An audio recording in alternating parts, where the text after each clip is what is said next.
जैसे किसी चीज़ को प्रोटेक्ट करना हो, जैसे कि अब देखिए हमारा घर है ना, तो घर को प्रोटेक्ट करने के लिए, ठीक है, घर को प्रोटेक्ट करने के लिए वाटर से हम लोग क्या पुट्टी चढ़ा देते हैं, फिर पेंट करते हैं ढेर सारा उस पर, ठीक है। तो उसी प्रकार से ना हमारी ब्रेन को भी प्रोटेक्ट करने के लिए कुछ चाहिए, क्योंकि ब्रेन तो बहुत सॉफ्ट है जो है, अगर उस पर चोट लगेगा तो जाहिर सी बात है कि काफ़ी दिक्कत हो जाएगी, ठीक है। और क्यों दिक्कत हो जाएगी, जैसे कि हर टिश्यू रिप्लेसेबल है, हर सेल्स रिप्लेसेबल है। क्यों रिप्लेसेबल है, क्योंकि उनमें डिवीजन होता रहता है, नई सेल्स बनती रहती हैं। लेकिन आप लोग 9th में पढ़े होंगे कि हमारे बॉडी की जो नर्व सेल्स हैं, मतलब न्यूरॉन्स जो हैं, न्यूरॉन्स लॉन्गेस्ट सेल्स भी हैं, तो जो नर्व सेल न्यूरॉन्स हैं, इनमें क्या होता है, इनमें डिवीजन नहीं होता है, और ये नई सेल्स नहीं बनती हैं। ये क्यों नहीं बनती हैं, तो आप लोग याद कर लीजिएगा, जो न्यूरॉन्स होते हैं इनमें सेंट्रियोल नहीं पाया जाता। क्या एब्सेंट होता है, सेंट्रियोल। और अगर हेलो डियर स्टूडेंट, स्वागत है आपका एक बार फिर से आपके अपने यूट्यूब चैनल माइंड मेकर गुरुजी में। मैं हूं रविंद्र दुबे और आपको मैं पढ़ा रहा था control and coordination. Control and coordination में हमने रिफ्लेक्स एक्शन के बारे में पढ़ा था। आज हम उसके आगे जो है पढ़ना स्टार्ट करेंगे वहीं से। रिफ्लेक्स एक्शन तक आप लोग समझ गए होंगे कि रिफ्लेक्स एक्शन मतलब प्रतिवर्ती क्रिया है क्या और ये कैसे परफॉर्म होती है। इसके बाद हम लोग ब्रेन की फंक्शनिंग को आज जो है समझेंगे, ठीक है। जैसे कि आप लोग फिगर में देख रहे होंगे, ये हमारे एक ब्रेन का फिगर है, इसमें सारे पार्ट्स के नाम दिए गए हैं। अब हम बारी बारी से समझेंगे कि ये ब्रेन के कौन कौन से पार्ट हैं, कहाँ पे स्थित हैं। जैसा कि आप लोग जानते होंगे, हमारे ब्रेन के 3 पार्ट्स होते हैं, fore brain, midbrain, hindbrain. Fore brain जो आगे का है, मिड ब्रेन जो मध्य का है, हिंड ब्रेन जो पश्च का मस्तिष्क है। तो 3 पार्ट्स होंगे ब्रेन के, कौन कौन से, forebrain, midbrain, hind brain. इस 3 टर्म्स को आप लोग याद रखिएगा, अग्र मस्तिष्क, मध्य मस्तिष्क और ये पश्च मस्तिष्क। और उसके बाद आप लोग जैसा कि जानते हैं सेंट्रल नर्वस सिस्टम के बारे में हमने पहले बताया था, तो 2 पार्ट्स थे, ब्रेन और स्पाइनल कॉर्ड। तो ब्रेन से ही स्पाइनल कॉर्ड, ये देखिए ये स्पाइनल कॉर्ड है, ये सेंट्रल नर्वस सिस्टम का एक पार्ट है, सेंट्रल नर्वस सिस्टम का पार्ट है। और सेंट्रल नर्वस सिस्टम के हम लोगों ने 2 पार्ट पढ़े थे, पहला पार्ट था ब्रेन, दूसरा पार्ट था स्पाइनल कॉर्ड। ब्रेन के 3 पार्ट हो गए, fore brain, midbrain, hind brain. अब देखिए फोर ब्रेन के आप देख ले, यहाँ पे आप लोग देख रहे होंगे सेरेब्रम लिखा हुआ है, और लिखा हुआ है यहाँ पे लोग देखिए आप हाइपोथैलेमस। तो फोर ब्रेन के आप लोगों को केवल यही पढ़ना है, सेरेब्रम के बारे में और हाइपोथैलेमस के बारे में फोर ब्रेन में। वैसे और भी पार्ट हैं, आप लोग आगे की क्लास में पढ़ेंगे, जैसे कि थैलेमस भी यहाँ पे आएगा, ठीक है। तो यहाँ पे हम लोग फोर ब्रेन में क्या क्या है, फोर ब्रेन में ये जानेंगे। फोर ब्रेन का एक पार्ट है सेरेब्रम, दूसरे पार्ट का नाम क्या है, हाइपोथैलेमस, ठीक है। इसको भी आप लोग, इसके बारे में भी आप लोग सोचिए, ये ग्लैंड है, ठीक है। ये इंडोक्राइन सिस्टम में हम लोग पढ़ेंगे, ठीक, केमिकल कोऑर्डिनेशन में, ये भी हमारे ब्रेन में ही पाई जाती है। और हाइपोथैलेमस जो है वो भी ये दोनों का पार्ट है, केमिकल कोऑर्डिनेशन में इंडोक्राइन ग्लैंड में भी आएगा। और जैसा कि अभी हम लोग सेंट्रल नर्वस सिस्टम के बारे में पढ़ रहे हैं, तो सेंट्रल नर्वस सिस्टम में फोर ब्रेन का पार्ट है। तो फोर ब्रेन में हम लोगों ने क्या क्या जाना, फोर ब्रेन के हम लोगों ने मेनली 2 पार्ट्स पढ़े, एक है सेरेब्रम, दूसरा कौन है, दूसरा है आपका हाइपोथैलेमस, ठीक है। अब देखिए यहाँ पे मिड ब्रेन लिखा हुआ है, मिड ब्रेन जो मध्य का जो है मस्तिष्क है, बीच का, उसको हम लोग बोलेंगे मिड ब्रेन। और यहाँ पे आप लोग देख रहे होंगे लिखा है पोंस, मेड्यूला, सेरिबेलम। ये तीनों जो है, ये तीनों पार्ट हैं हिंड ब्रेन के। किसके पार्ट हैं, ये देखिए यहाँ पे ऐसे हमने दिखा दिया है, हिंड ब्रेन। हिंड ब्रेन के 3 पार्ट, पोंस, मेड्यूला, सेरिबेलम, ठीक है। एक बार फिर से हम लोग जो है इसको रिकैपिटुलेट में समझेंगे। क्या हम लोगों ने पढ़ा, तो हम लोगों ने देखा कि हमारा जो सेंट्रल नर्वस सिस्टम है, सेंट्रल नर्वस सिस्टम में 2 भाग हुए, एक ब्रेन हुआ, दूसरा स्पाइनल कॉर्ड हुआ। अब ब्रेन के 3 पार्ट्स कौन कौन से, फोर ब्रेन, ये देखिए फोर ब्रेन है, ये बीच में मिड ब्रेन हो जाएगा, पीछे आपका हिंड ब्रेन हो जाएगा। अब हिंड ब्रेन, ये देखिए आप हिंड ब्रेन है ना, यहाँ से आ रहा है ये यहीं से स्पाइनल कॉर्ड ये पीछे गई है, ठीक है। हमने आपको पिछली क्लास में बताया था कि देखिए ब्रेन को प्रोटेक्ट कौन करता है, क्रैनियम स्कल, जो किसकी बनी होती है, बोन की, बोनी बॉक्स है एक, जो हमारे ब्रेन को जो है प्रोटेक्ट कर रहा है, ठीक है। और अगर ये बॉक्स नहीं होता ना, तो हमारा ब्रेन जो है काफ़ी दिक्कत होती। तो क्रैनियम के एक हार्डी बोन, मतलब बहुत कठोर बोन से जो है क्या बना हुआ है, क्रैनियम स्कल, जो कि कंकाल है और हमारे ब्रेन का जो है प्रोटेक्शन कर रहा है, क्रैनियम। अब उसी के अंदर हमारा ब्रेन है, लेकिन उसी के जस्ट अंदर नहीं, जैसे कि हम लोग पिछली क्लास में पढ़े थे। उसके बाद एक फ्लूइड है यहाँ पे, फ्लूइड है, इन दोनों के ब्रेन के और क्रैनियम के मध्य में एक फ्लूइड होता है जो किसका काम करता है, शॉक एब्जॉर्बर का। कोई अगर शॉक लग रहा है, हेड पे कोई अगर चोट लग रही है तो उस शॉक से रक्षा कौन करता है, फ्लूइड करता है। यहाँ तक हम लोग पढ़ लिए। अब हम लोग जैसे कि हम लोग पढ़े थे रिफ्लेक्स एक्शन के बारे में। रिफ्लेक्स एक्शन क्या है, हमने बताया था कि जो तत्कालिक तुरंत एक्शन ले लिए जाते हैं उसमें ब्रेन का कोई भी हिस्सेदारी नहीं होती है, ब्रेन का कोई रोल नहीं होता। क्यों? क्योंकि अगर आप जल रहे हैं या आपको ठंडी लग रही है, किसी चीज़ से ठंड लगा रहा है, तो वहाँ पे कुछ ऑर्गेनिज्म में ब्रेन का डेवलपमेंट भी नहीं हुआ है। आप एवोल्यूशन से शुरू से देखेंगे और हम लोगों में ब्रेन का डेवलपमेंट हो गया, लेकिन अगर ब्रेन के पास वो मैसेज जाता है, इम्पल्स जाती, तो उसमें थोड़ा सा टाइम लगता। इसलिए ये सब जो एक्शन थे रिफ्लेक्स, तुरंत ही स्पाइनल कार्ड के द्वारा एक्शन को ले लिया जाता है। सपोज करिए जैसे कि हमने बताया था, अगर हम हाथ किसी जलती हुई चीज़ से टच करते हैं तो अपना हाथ हम तुरंत हटा लेते हैं, उसमें कोई भी टाइम ज़्यादा बहुत नहीं लगता। ऐसे एक्शन को रिफ्लेक्स एक्शन बोला गया था और ये स्पाइनल कार्ड के जो है अंडर में आते थे। लेकिन क्या आप बताइए, रिफ्लेक्स एक्शन ही स्पाइनल कार्ड के अंदर में आएगा? क्या स्पाइनल कार्ड का काम केवल यही है कि रिफ्लेक्स एक्शन करे, रिफ्लेक्स करे? नहीं, उसके कुछ और भी फंक्शंस होंगे, उसको हम आज देखते हैं। तो बताइए, हमने क्या बताया था पहले ही दिन, ये बताया था अपने पहले लेक्चर में कि जो स्ट्रक्चरल एंड फंक्शनल यूनिट है नर्वस सिस्टम की, और न्यूरॉन है। न्यूरॉन ही जो है नर्वस सिस्टम को बनाती है, नर्व्स को बनाती है, जो है पूरे बॉडी की जो भी नर्वस सिस्टम है हमारे, ये न्यूरॉन से मिलकर बना हुआ है। तो न्यूरॉन अगर स्ट्रक्चरल फंक्शन, इसका मतलब ये भी है कि स्पाइनल कार्ड में भी न्यूरॉन्स होंगे, ब्रेन में भी। तो अब देखिए, जो हमारे ब्रेन के न्यूरॉन्स होंगे और स्पाइनल कार्ड के न्यूरॉन्स होंगे, ये सब को हम बताए थे आपको कि नर्वस सिस्टम के दो पार्ट हैं, central nervous system, peripheral nervous system. तो सेंट्रल नर्वस सिस्टम ब्रेन हो गया था और दूसरा पार्ट हो गया था स्पाइनल कार्ड। और पेरिफेरल का काम क्या था, केवल और केवल जो है जो बाहर के स्टिमुलस हैं, इंपल्सेस हैं, उनको पहुंचाना। तो अगर पेरिफेरल नर्वस सिस्टम जो पेरीफेरी पे है, अगर वो ब्रेन के पास जो है सेंसरी इंपल्सेस भेजेगा तो उसको बोलते हैं, या ब्रेन से निकल के जो है जा रही हो पेरिफेरल में, तो उसको बोलते हैं क्रैनियल। ब्रेन को बोलते हैं क्रैनियम, इसकी कवरिंग को, इसको क्रैनियल बोला जाता है। इससे जो भी न्यूरॉन्स निकलेंगे उसको बोलते हैं क्रैनियल नर्व्स। कौन सी नर्व्स बोलेंगे? Cranial nerves. और दूसरा, अगर स्पाइनल कॉर्ड से जो नर्व्स निकल के पेरिफेरल सिस्टम में जा रही होंगी बाहर, उसको हम लोग बोलते हैं कौन से नर्व्स? उसको बोलते हैं जो है स्पाइनल नर्व्स। तो दो टर्म, स्पाइनल कॉर्ड है तो स्पाइनल से जो भी सेंसरी नर्व्स निकलेंगे उसको बोलते हैं स्पाइनल नर्व्स, और जो भी इससे हमारे ब्रेन से, क्रैनियम से जो भी निकलती हैं उसको बोलते हैं क्रैनियल नर्व्स। तो दो टर्म याद रखेंगे। अभी हम लोगों ने क्या समझा कि हमारे स्पाइनल का फंक्शन रिफ्लेक्स एक्शन ही करना नहीं है, उसका एक फंक्शन ये भी है कि जो भी मैसेज इंपल्सेस आ रही हैं वो स्पाइनल कॉर्ड के थ्रू अगर होके जा रहे हैं तो उनको जो है ब्रेन के पास भी पहुंचाए वो। यही नहीं कि एक ही काम करेगा कि रिफ्लेक्स एक्शन ले ले, किसी जो प्रतिवर्ती क्रिया, जो तत्कालिक क्रिया है वही करे। इसका एक काम और भी हम लोगों ने देखा, क्या देखा कि ये क्या करेगा, नर्व्स को किसके पास, इंपल्सेस को किसके पास पहुंचाएगा, ब्रेन के पास में।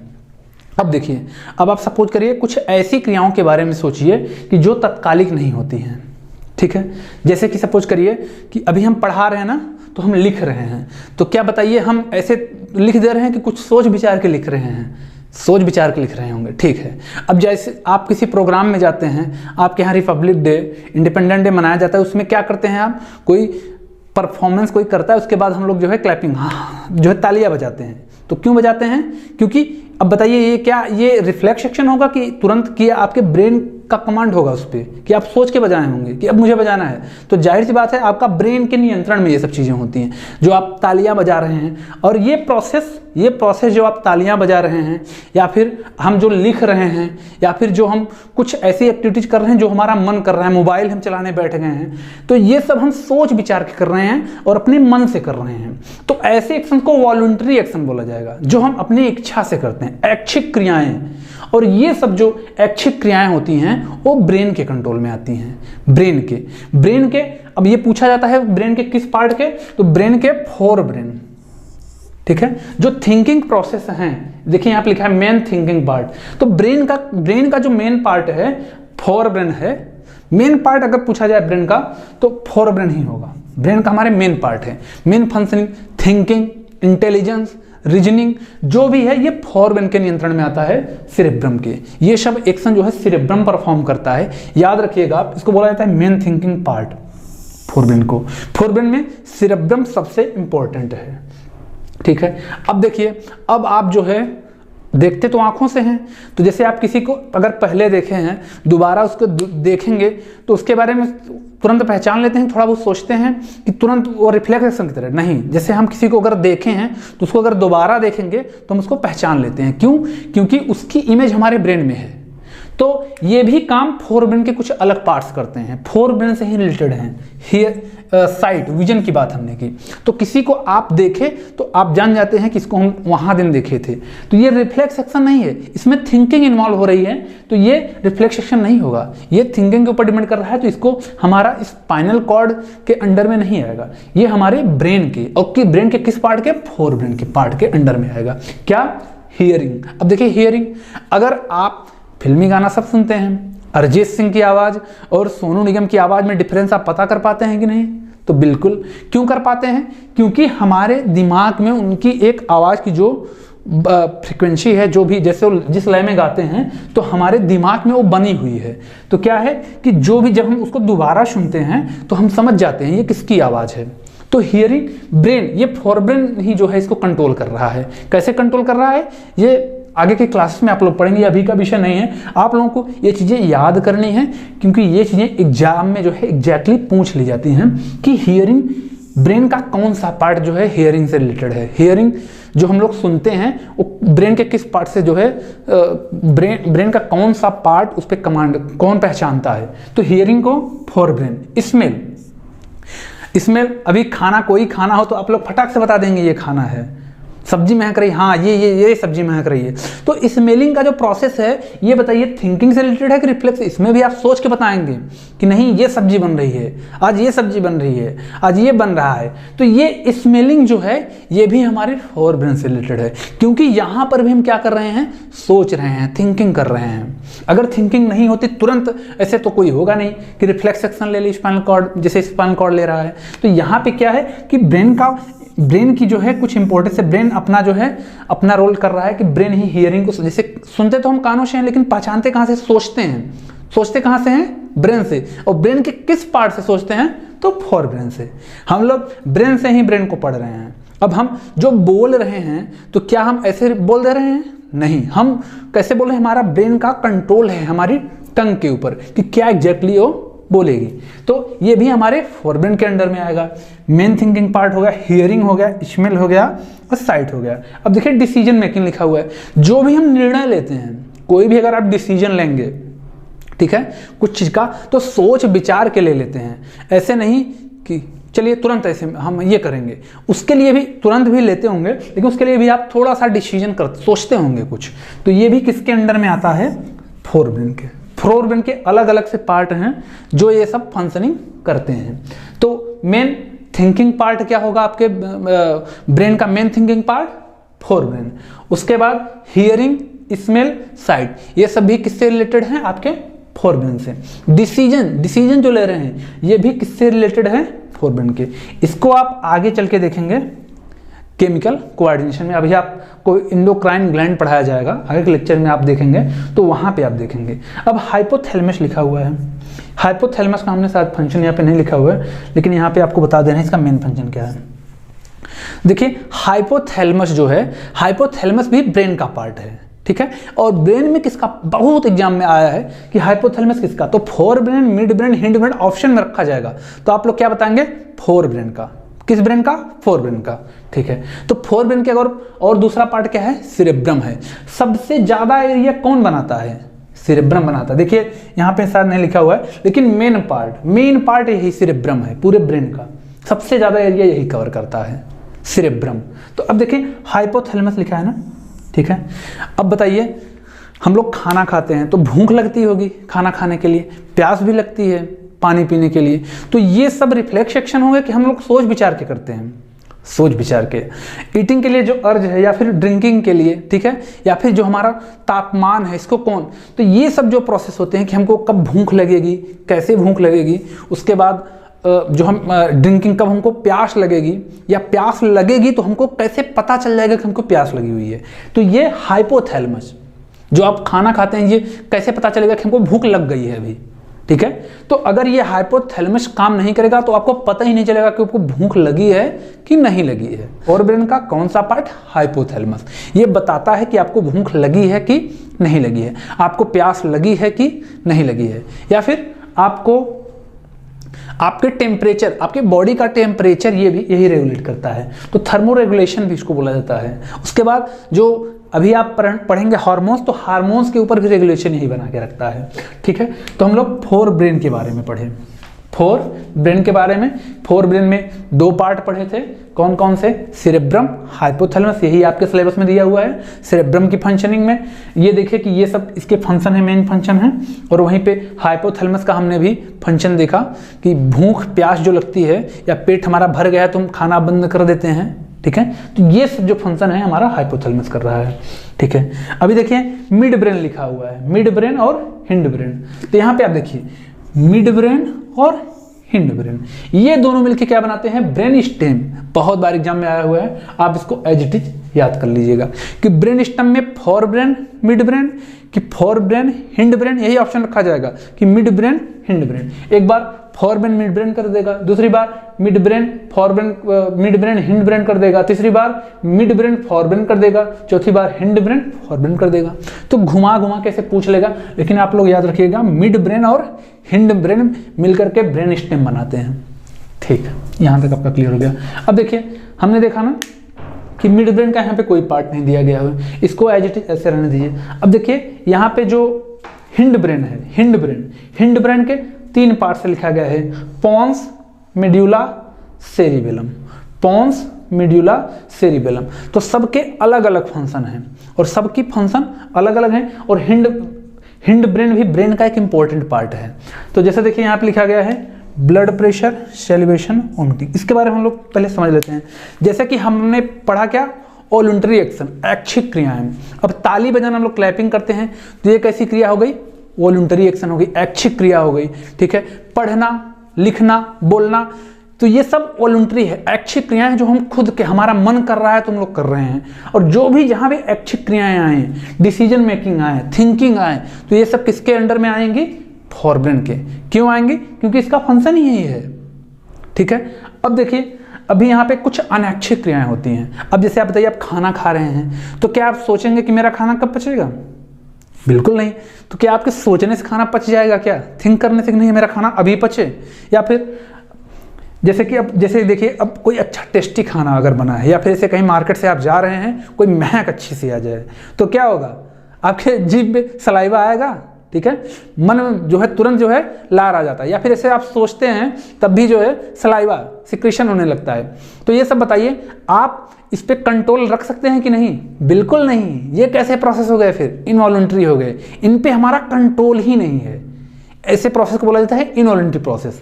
तो अनैच्छिक क्रियाएं हैं। अभी आप सोच रहे हैं कि मेरा भोजन जो खाए हैं पच जाए, नहीं, अपने आप पच जा रहा है। आप सोच रहे हैं भगवान पचा रहा है, बिल्कुल ऐसा कुछ नहीं है। ये अनैच्छिक क्रियाएं हैं। और अनैच्छिक क्रियाएं जो है मेड्यूला इन सबको डिसाइड करता है, मेड्यूला कमांड बना के रखता है। जैसे ब्लड प्रेशर हो गया, आपका बीपी हो गई, तो बीपी को कौन कंट्रोल करता है? ब्लड प्रेशर को मेडुला ऑब्लंगेटा। इसका पूरा नाम है मेडुला ऑब्लंगेटा, बुक में यही दिया हुआ है। तो आप लोग ऐसे समझिएगा, इसको बोलते हैं मेडुला।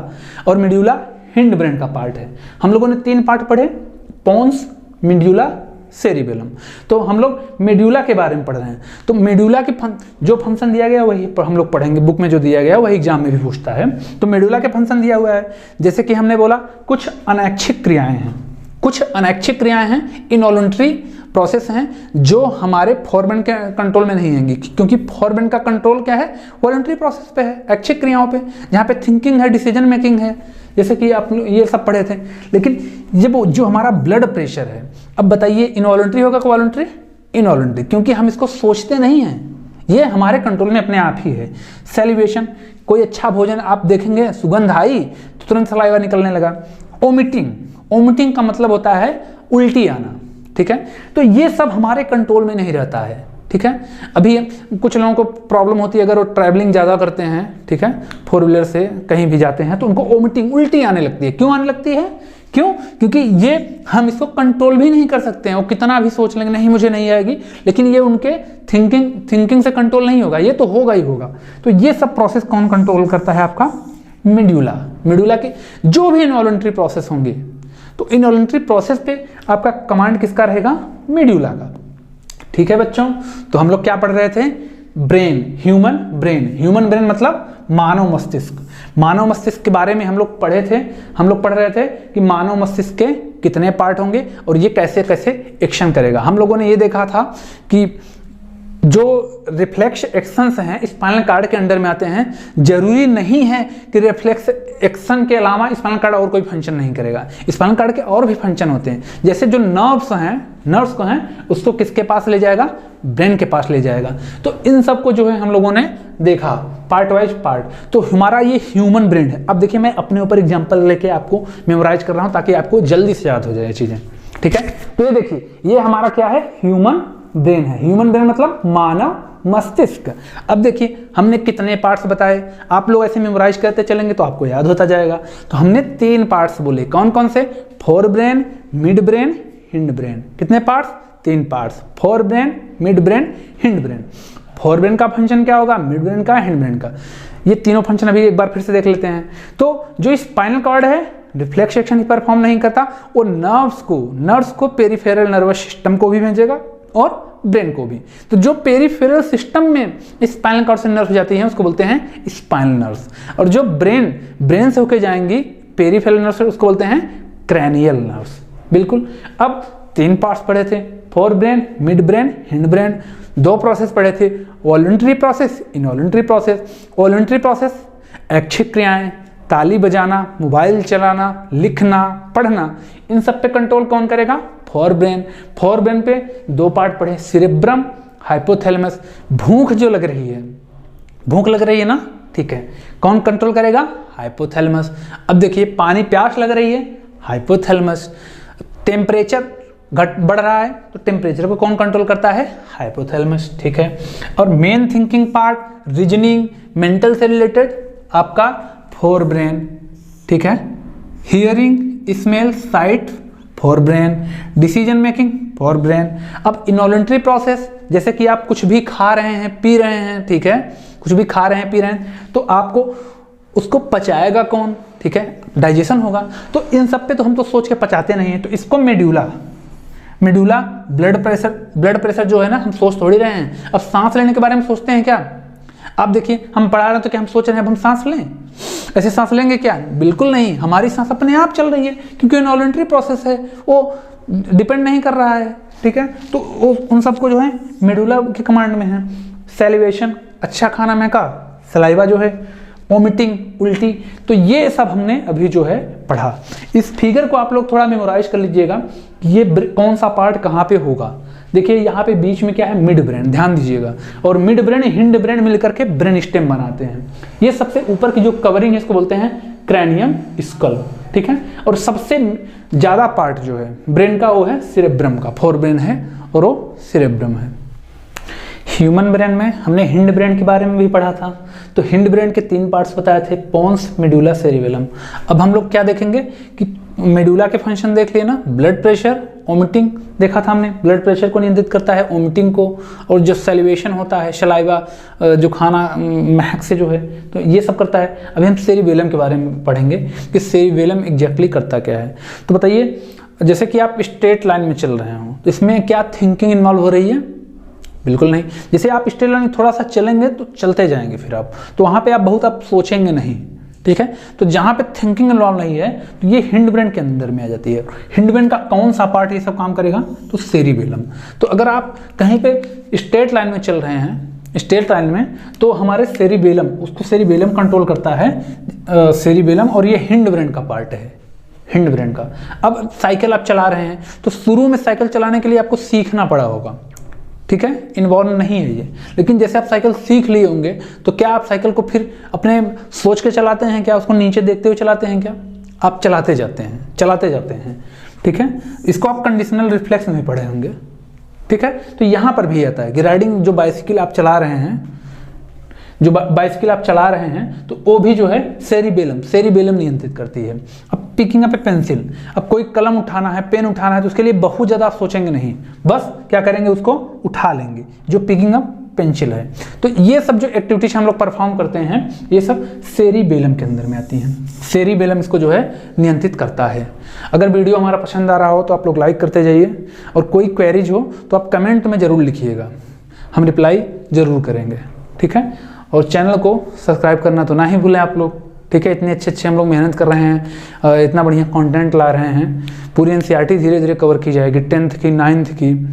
तो आप लोग जो है इसको लाइक करिए, और आप लोग देखेंगे आगे चल के हम काफ़ी ज़्यादा मेहनत कर रहे हैं इस प्लेटफॉर्म पे, यूट्यूब प्लेटफॉर्म पे। और वीडियो में देखेंगे हम पूरी 10th की पूरा लगभग फिजिक्स केमिस्ट्री सब वीडियो आएंगे धीरे धीरे, जो आपके आने वाले बोर्ड एग्जाम में भी काफ़ी कारगर साबित होंगे, और एंट्रेंस एग्जाम अगर आप दे रहे होंगे तो उसमें भी जो है काफ़ी यूजफुल है हमारे वीडियोज, ठीक है। तो अभी हम लोग क्या पढ़ रहे थे, सेरिबेलम के बारे में। तो हमने क्या कहा कि अभी वॉलंटरी इनवॉलंटरी के बीच में हमने जो है एक डिफरेंस समझा था कि वॉलंटरी प्रोसेस कैसे होते हैं, इनवॉलंटरी कैसे होती है। तो इनवॉलंटरी एक प्रकार ये न वॉलंटरी है न इनवॉलंटरी है, क्यों, न ऐच्छिक है न ऐच्छिक है। जैसे कि आप अगर सीधी रेखा में चल रहे हैं तो वहाँ पे इच्छा तो है, मतलब आप थोड़ी सी है, लेकिन ऐसा नहीं है कि आप जैसे कि आप सोचते हैं चलने के लिए, डिसीजन नहीं ले रहे हैं या फिर थिंकिंग नहीं कर रहे हैं आप। अगर स्ट्रेट लाइन में चलना है, घूम के चलना है, तो वहाँ पे आपको सोचना पड़ता है। अब साइकिल को एक बार चलाने के लिए आपको सीखना पड़ा होगा, लेकिन ऐसा नहीं है कि उसको दोबारा भी सीखना पड़ रहा होगा, ठीक है। तो राइडिंग, ये बाइसिकल भी हमने लिखा, और पिकिंग अप ए पेंसिल, कलम पेन ये सब उठा रहे हैं, तो इसमें बहुत ज़्यादा थिंकिंग इन्वॉल्वमेंट नहीं है, इसलिए ये सब सेरिबेलम। एग्जाम में एग्जैक्टली ये पूछ देगा, ये जो हम लिखे हुए हैं, इसीलिए इसी 3 एग्जाम्पल्स को लिए हैं, क्योंकि ये एज इट इज एनसीईआरटी में लिखा हुआ है और वो वहीं से उठा देता है। अब देखिए ये लिखे हैं हम क्रेनियम। क्रेनियम के बारे में पहले भी पढ़ा दिए। ये देखिए ये क्रेनियम है। क्रेनियम क्या है, आउटर कवरिंग ऑफ ब्रेन, ठीक है। जैसे किसी चीज को प्रोटेक्ट करना हो, जैसे कि अब देखिए हमारा घर है ना, तो घर को प्रोटेक्ट करने के लिए, ठीक है, घर को प्रोटेक्ट करने के लिए वाटर से हम लोग क्या पुट्टी चढ़ा देते हैं, फिर पेंट करते हैं ढेर सारा उस पर, ठीक है। तो उसी प्रकार से ना हमारी ब्रेन को भी प्रोटेक्ट करने के लिए कुछ चाहिए, क्योंकि ब्रेन तो बहुत सॉफ्ट है जो है, अगर उस पर चोट लगेगा तो जाहिर सी बात है कि काफ़ी दिक्कत हो जाएगी, ठीक है। और क्यों दिक्कत हो जाएगी, जैसे कि हर टिश्यू रिप्लेसेबल है, हर सेल्स रिप्लेसेबल हैं। क्यों रिप्लेसेबल हैं, क्योंकि उनमें डिवीजन होता रहता है, नई सेल्स बनती रहती हैं। लेकिन आप लोग 9th में पढ़े होंगे कि हमारे बॉडी की जो नर्व सेल्स हैं, मतलब न्यूरॉन्स जो हैं, न्यूरॉन्स लॉन्गेस्ट सेल्स भी हैं, तो जो नर्व सेल न्यूरॉन्स हैं, इनमें क्या होता है, इनमें डिवीजन नहीं होता है, और ये कभी नई सेल्स नहीं बनती हैं। ये क्यों नहीं बनती हैं, तो आप लोग याद कर लीजिएगा, जो न्यूरॉन्स होते हैं इनमें सेंट्रियोल नहीं पाया जाता। क्या एब्सेंट होता है, सेंट्रियोल। और अगर सेंट्रियोल एब्सेंट होगा, ये 9th में है, अगर सेंट्रियोल एब्सेंट होगा तो उसमें सेल डिवीजन नहीं होगा। अगर सेल डिवाइड्स नहीं होगी तो एक सेल है तो एक ही रह जाएगी ना, 2 नहीं होगी ना, ठीक है। तो अगर इसकी संख्या नहीं बढ़ रही है, नंबर नहीं बढ़ रहा है, ये डिवाइड नहीं हो रही, ज़्यादा नहीं हो रही है, तो इसका मतलब ये है कि इसको ज़्यादा प्रोटेक्शन दिया जाए। तो भगवान ने भी क्या किया, एक स्कल बना दिया, और स्कल कैसा बनाया, एकदम मजबूत बोन का बनाया, जो है हार्ड एकदम, ठीक है, बोन बॉक्स का बनाया, आउटर कवरिंग, इसको क्रैनियम बोलते हैं। क्या बोलते हैं, cranium, outer covering of brain. ये बहुत ही मजबूत होता है। और उसके बाद जो है इसके अंदर भी देखिए लिखा गया है ना, आउटर कवरिंग ऑफ ब्रेन। उसके बाद दोनों के बीच में, क्रैनियम और ब्रेन के बीच में फ्लूइड फील्ड बैलून, एक ऐसी जो है फ्लूइड फील्ड, वहाँ पे फ्लूइड जो है, फ्लूइड मतलब जेली लाइट कुछ सबस्टेंसेस भरा हुआ है, उसको बोलते हैं फ्लूइड फील्ड बैलून। और ये क्या काम करता है, शॉक, जो कोई आपके सर पे शॉक लग रहा है उसको एब्जॉर्ब करने का काम करता है, फ्लूइड फील्ड जो बैलून है। तो देखिए आप जानते हैं ना कि हमारी गवर्नमेंट हमसे क्या कहती है कि हेलमेट लगा के चलो। क्यों हेलमेट लगा के चलो, अभी आपने सोचा, क्योंकि जो हमारा ब्रेन है ना, सबसे ज़्यादा अगर आपके बॉडी पे कमांड कंट्रोल बनाया हुआ है तो ब्रेन ही बनाया हुआ है। और हमने ये भी देखा जो न्यूरॉन्स हैं इनमें डिवीजन नहीं हो रहा है, मतलब इनकी नंबरिंग नहीं बढ़ रही है। तो और कहीं पे अगर आपका नुकसान होगा तो वो पार्ट सही हो जाएगा, हाथ में लगेगा तो सही हो जाएगा, वहाँ पे फिर से टिश्यू आ जाएंगे। लेकिन अगर ब्रेन में अगर आपको चोट लग गई तो क्या होगा, जो न्यूरॉन्स हैं, जो नर्व सेल्स हैं, वो फिर से नहीं बनेंगे। क्यों नहीं बनेंगे, क्योंकि उसमें सेंट्रियोल नहीं है, और सेंट्रियोल नहीं है तो डिवीजन नहीं हो रहा, तो नई नहीं बन रही है। इसलिए सरकार ने गाइडलाइन जारी की, हेलमेट लगा के चलो, हेलमेट लगा के चलो। अगर हेलमेट नहीं लगाएंगे तो क्या होगा कि एक्सीडेंट होगा तो सर में चोट लग जाएगी, कहीं और चोट लगे तो आप रिकवर हो जाएंगे, सब जानते हैं। लेकिन अगर ब्रेन में आपकी चोट लग गया तो बचना मुश्किल हो जाता है। क्यों? क्योंकि पहले तो आपकी ये हार्ड जो कवरिंग है, इसको क्रैनियम बोलते हैं, ये रक्षा करती है। अगर ये भी नहीं कर पाती है तो एक फ्लूइड लाइक सब्सटेंस है वो भी। लेकिन अगर ये दोनों ही नहीं कर पाए तो आपके ब्रेन में चोट लग जाएगा। और अगर ब्रेन में चोट लगा तो क्लॉटिंग हो जाएगी। क्लॉटिंग हो गई कि मतलब आप बच नहीं पाएंगे। क्यों? क्योंकि वहाँ पे रिकवरिंग नहीं हो रही है। क्यों नहीं हो रही है? क्योंकि जो न्यूरॉन्स हैं उनमें डिवीजन नहीं है। और डिवीजन क्यों नहीं? क्योंकि वहाँ पे सेंट्रियोल नहीं है। अब अगर डिवीजन नहीं होगा तो काफ़ी दिक्कतें हैं न्यूरॉन्स में, क्योंकि और एक्सीडेंट हो या दर्द। तो इसलिए एक गाइडलाइन जारी की गई कि आप हेलमेट लगा कर ही चलें। क्यों लगा कर चलें? आप लोग समझ गए होंगे अब। तो इसलिए और कोई आप देखेंगे हाथ में कोई थोड़ी लगा के चलता है जो है कुछ हाथ पैर में। सबसे ज़्यादा सब किसको बचाते हैं? अपने सर को बचाते हैं। तो कहीं भी अगर आप किसी से गिर रहे हो तो सबसे पहले अपने हाथों से अपने सर पे आप जो है अपने हेड को ही जो है सुरक्षित करिए। उसका रीजन यही है क्योंकि जो ब्रेन सेल्स में न्यूरॉन्स पाई जा रही हैं वो फिर से नहीं बनती, उनमें फिर से क्योंकि डिवीजन ही नहीं होता है। तो ये हम लोग समझे थे क्रैनियम। इसीलिए क्रैनियम की भगवान ने भी हमको एक क्रैनियम की आउटर कवरिंग दी हुई है हमारे ब्रेन के ऊपर। और इसका फंक्शन हम लोगों ने देखा ना क्या है कि ये जो है आउटर कवरिंग है और हमारे ब्रेन को प्रोटेक्ट कर रही है। दूसरा इसके अंदर फ्लूइड फिल्ड बैलून है जो शॉक एब्जॉर्बर का काम कर रहा है। अब देखिए सीएनएस के 2 पार्ट पढ़े थे, ब्रेन, स्पाइनल कॉर्ड। तो बताइए स्पाइनल कॉर्ड को भी प्रोटेक्शन चाहिए ना। तो आप लोग ध्यान से देखेंगे अपने पीठ जो ये बैक पोर्शन है इसके बीच में आप देखेंगे, ध्यान से देखेंगे तो हड्डियों का उभार होगा। ठीक है, इसी को बोलते हैं जो है वर्टिब्रल कॉलम, और या बोलते हैं रीढ़ की हड्डी। तो ये भी हड्डी है और इसी के अंदर जो है आपका स्पाइनल कॉर्ड। देखिए ये ऐसे अगर आपका हेड है तो ये पीछे यही स्पाइनल कॉर्ड आपका गया है, ये बीच में से जैसे जाएगा पीछे तक, नीचे तक आपके जाएगा और ये वर्टिब्रल कॉलम के बीच से होके जाता है। इसके ऊपर वर्टिब्रल कॉलम रीढ़ की हड्डी रहती है और रीढ़ की हड्डी क्या करती है? इसको प्रोटेक्ट करती है, प्रोटेक्ट की हुई रहती है ताकि इसमें भी कोई दिक्कत ना हो। तो ये है हम लोगों ने ब्रेन के बारे में जो है आज पढ़ लिया। ब्रेन के 3 पार्ट्स पढ़े, fore brain, midbrain, hindbrain. Fore brain की फंक्शनिंग पढ़ी, मिड ब्रेन की पढ़ी, हिंड ब्रेन की पढ़ी। तो हिंड ब्रेन में मेडुला का पढ़ा था, involuntary action, blood pressure, salivation और क्या था? ओमिटिंग। और अभी सेरिबेरम के बारे में पढ़ा हम लोग और ये आउटर कवरिंग के बारे में भी पढ़ लिया। ठीक है, अब हम नर्वस सिस्टम जो पढ़ रहे हैं इसका हम लास्ट टॉपिक पढ़ते हैं कि मसल सेल कैसे जो है फंक्शन करती हैं, कैसे मूव करती हैं, कैसे मूवमेंट उनमें आता है।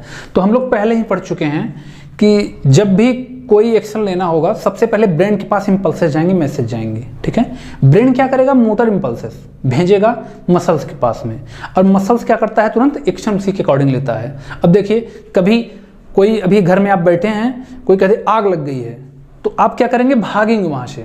ब्रेन के पास मैसेज गया, सुने आप, तो सुनने वाला हियरिंग वाला कहाँ गया? फोर ब्रेन के पास। ब्रेन को आपको पता चल गया यार आग लगी है। अब क्या? ब्रेन से तुरंत जो है मोटर नर्व्स आएंगी, आपके मसल्स के पास आएंगी और मसल्स को बोलेंगी भाई भाग, यहाँ से आग लगी हुई है। तो आप क्या करेंगे? तुरंत भागेंगे। तो अगर आप भागेंगे तो फाइनल लास्ट एक्शन कौन ले रहा है? यहाँ पे आपकी मसल्स ले रही हैं। ठीक है, आपका जो मस्कुलर टिश्यू है वो ले रहा है, आप दौड़ रहे हैं। तो देखिए इसमें कई चीजें इन्वॉल्व हो रही ना, नर्वस टिश्यू इन्वॉल्व हो रहा है, ठीक है, आपका मस्कुलर टिश्यू इन्वॉल्व हो रहा है। तो इस प्रकार ढेर सारे टिश्यूज का इन्वॉल्वमेंट यहाँ पे है। इन्वॉल्वमेंट कैसे है? देखिए सबसे पहले मैसेज गया ब्रेन के पास, फोरब्रेन के पास जाएगा और फोरब्रेन बताएगा कि एक्शन क्या लेना है। उसी के प्रकार आपका मसल्स टिश्यू एक्शन, आप मसल्स से जो है दौड़ना स्टार्ट करेंगे, वहां से भागेंगे जो है। अब ध्यान की बात ये थी कि मसल फाइबर ये एक्शन लेता कैसे है, how to action performed by muscles tissue. तो होता क्या है? देखिए जो मसल्स हैं मसल्स फाइबर से बने होते हैं और जो मसल्स फाइबर हैं वो मसल्स सेल से मिलके बने होते हैं। तो जैसे ही कोई रिस्पॉन्स आता है ब्रेन के पास जाएगा, एक्शन लेना होगा तो हमारे स्केलेटल फाइनल तो स्केलेटल हमारा मसल टिश्यू ही लेगा, मसल टिश्यू लेगा या मस्कुलर टिश्यू। तो एक्शन लेने के लिए क्या होगा ना, जो मसल्स फाइबर है ना वो अपने शेप को बदलेंगे। सपोज करिए अभी अब दौड़ेंगे तो क्या होगा, आपकी जो ये दोनों टांगे हैं ये ऊपर नीचे नहीं होंगी, बिल्कुल होंगी दौड़ने के लिए। ठीक है, आप कहीं किसी को पत्थर मान फेंक रहे हैं तो क्या होगा, ये पूरा हैंड ऐसे आएगा, फिर ऐसे पूरा ये सब पूरा मूवमेंट आएगा, उसमें चेंज होगा शेप में उसके। तो आप अगर सेलुलर लेवल पे जाके देखते हैं तो जो मसल्स फाइबर है ना, मसल्स जो है मसल्स फाइबर से बने हैं और मसल फाइबर मसल्स सेल से बने हैं। तो फाइनल क्या होता है, जैसे ही कोई एक्शन लेना होता है तो मसल्स फाइबर जो है अपने शेप को बदलने लगते हैं, अपने शेप को बदल लेते हैं। ये बोलिए आप। अब बदलते कैसे हैं? अब देखिए, क्योंकि जो इसमें जो होती हैं कुछ स्पेशल प्रोटीन पाई जाती हैं, इंपॉर्टेंट पॉइंट है, स्पेशल प्रोटीन के बारे में पूछता है। तो स्पेशल जो प्रोटीन पाई जाती हैं उनके ओरिएंटेशन में और उनके शेप में जो है बदलाव होता है। और स्पेशल प्रोटीन के शेप और ओरिएंटेशन में अगर बदलाव आएगा, इसका मतलब ये हुआ कि अब मसल सेल्स में परिवर्तन आएगा, और मसल सेल में चेंज आने का मतलब ये है कि मसल्स फाइबर में, अब मसल फाइबर में अगर चेंजिंग आ रही है तो क्या होगी कि आपकी जो मसल जो है अब बदल गई, उसकी आकृति जैसे आप अगर रेस्टिंग में है, रेस्ट में है, तो उसकी आकृति, अभी आप जब दौड़ना स्टार्ट करेंगे तो मसल सेल में पहले आया चेंजिंग, शेप और ओरिएंटेशन में, क्योंकि वहाँ पे स्पेशल प्रोटीन सिक्रीट हुई। उसके बाद मसल सेल में अगर आएगा तो मसल्स फाइबर में आएगा, और मसल फाइबर में आएगा तो पूरे मसल्स टिश्यू, पूरे मसल्स में आपके आएगा, और फाइनली जो है आप एक्शन कर पाते हैं। तो ठीक है, कैसे एक्शन होता है? सबसे पहले तो सेंसेस जो है आपके ब्रेन के पास जाएंगी, ठीक है। अब ब्रेन के पास किस फॉर्म में जाती हैं याद करिए आप लोग, तो सबसे पहले न्यूरॉन से होकर जाती हैं, तो सब जानते हैं। तो न्यूरॉन्स के डेंड्रॉइड से सेल बॉडी टू एक्सॉन किस फॉर्म में गई थी? इलेक्ट्रिकल फॉर्म में। और फिर जब एक्सॉन से अगले डेंड्रॉइड्स में आएंगी तो केमिकल फॉर्म में। फिर ऐसे होते हुए ढेर सारे न्यूरॉन्स आएंगे पॉइंट टू पॉइंट, और ब्रेन के पास मैसेज पहुंच जाएगा। और ब्रेन क्या करेगा? जो एक्शन लेना होगा, ब्रेन वो एक्शन जो लेना होगा, फाइनल एक्शन कौन लेगा? आपका मसल से ही लेगा, ऐसा नहीं कि ब्रेन लेगा। ब्रेन से फाइनल एक्शन जो मोटर नर्व्स आएंगे किसके पास आएंगे? आपके मसल्स के पास आएंगे, मसल्स टिश्यू के पास आएंगे, और मसल्स टिश्यू को बताएंगे कि क्या एक्शन लेना है। अब यहाँ पे ये था कि मसल्स टिश्यू एक्शन कैसे लेता है, how action perform by muscles tissue. तो एक्शन कैसे ले रहा है कि मसल्स फाइबर मसल सेल से बनी है, और मसल सेल अपने शेप को जो है चेंज दिए से, अपने शेप जो उसकी आकृति है, आकार, इसको बदल ले रहा है, ठीक है, शेप और साइज को। अब बदल कैसे रहा है? क्योंकि उसमें कुछ स्पेशल प्रोटीन्स पाई जा रही हैं, जो स्पेशल प्रोटीन है वो भी अपने शेप और ओरिएंटेशन, ठीक है, ओरिएंटेशन का मतलब होता है व्यवस्था, ठीक है, शेप का मतलब होता है आकृति, वो भी स्पेशल प्रोटीन्स जो है अपने शेप एंड ओरिएंटेशन में बदलाव कर रही हैं, ठीक है। अगर आपको हमारा ये लेक्चर पसंद आ रहा हो तो आप क्या करिए, कोई भी अगर क्वेरी हो इससे रिलेटेड, कोई भी इस टॉपिक से जो हम कंट्रोल एंड कोऑर्डिनेशन पढ़ा चुके हैं, इससे कोई भी आपकी क्वेरी हो, आप कमेंट सेक्शन में जाइए, अपने क्वेश्चन को लिखिए, बिल्कुल जो है रिप्लाई किया जाएगा। किसी भी प्रकार की इससे रिलेटेड अगर आपको कोई भी दिक्कत आ रही हो तो। और हमारे वीडियो को जो है लाइक करना ना भूलें, क्योंकि काफ़ी मेहनत से ये वीडियो बनते हैं। लाइक भी करिए, हमारे चैनल को सब्सक्राइब आप जरूर कर लीजिएगा, क्योंकि अगर चैनल सब्सक्राइब किए रहेंगे तो लगभग ढेर सारी वीडियोज आने वाली हैं, ठीक है। पूरी एनसीईआरटी हम लोग कवर कर रहे हैं, और आपके एग्जाम्स में काफ़ी हेल्प मिलेगा इन चीज़ों से। जो है आप जो है मेहनत करिए, और हम आपके साथ जो है लगे हुए हैं। पूरा का पूरा सिलेबस हम लोग जो है 15 दिन लगेंगे लगभग, हम लोग पूरा हर दिन हम लोग वीडियो शूट कर रहे हैं, काफ़ी मेहनत कर रहे हैं, 3-3 4-4 घंटे हम लोग मेहनत कर रहे हैं। तो ये वीडियो आप ही के लिए हैं, आप मेहनत करिए। कोई भी क्वेरी हो आप कमेंट सेक्शन में कमेंट करिए, अपनी क्वेरी पूछिए, ठीक है। और अगर कोई दिक्कत आ रही है इससे तो आप पूछेंगे ही, और हमारे चैनल को अगर आप सब्सक्राइब किए रहेंगे तो क्या होगा कि आपके पास नोटिफिकेशन पहुंच जाएगा कि हमारी नई वीडियोज जो है आ गई हैं। अगर कोई भी किसी भी प्रकार की क्वेरीज हो तो हमारे मोबाइल ऐप को आप जो है डाउनलोड कर लीजिए, उस पर जो एंट्रेंस एग्जाम्स हो रहे हैं उसके बारे में भी हम लोग जो है आपको विस्तृत जानकारी देंगे। कोई किसी भी प्रकार की क्वेरी हो तो हमारे मोबाइल ऐप को आप लोग डाउनलोड करें, वहाँ पर भी आप जो है पूछ सकते हैं जो भी आपकी दिक्कतें हैं, और वहाँ पर हम लोग डिटेल्ड सिलेबस भी आपको प्रोवाइड कराने का प्रयास करेंगे। अब हम लोग इस पे काफ़ी काम कर रहे हैं। तो इससे रिलेटेड कंट्रोल एंड कोऑर्डिनेशन हम आज एंड समझ रहे हैं। इससे रिलेटेड कोई भी क्वेरीज होगी तो आप लोग जो है कमेंट सेक्शन में जरूर लिखिएगा। थैंक यू स्टूडेंट, हंसते रहिए, मुस्कुराते रहिए, और हमारे वीडियो को लाइक भी करते रहिए और पढ़ते रहिए। Thank you.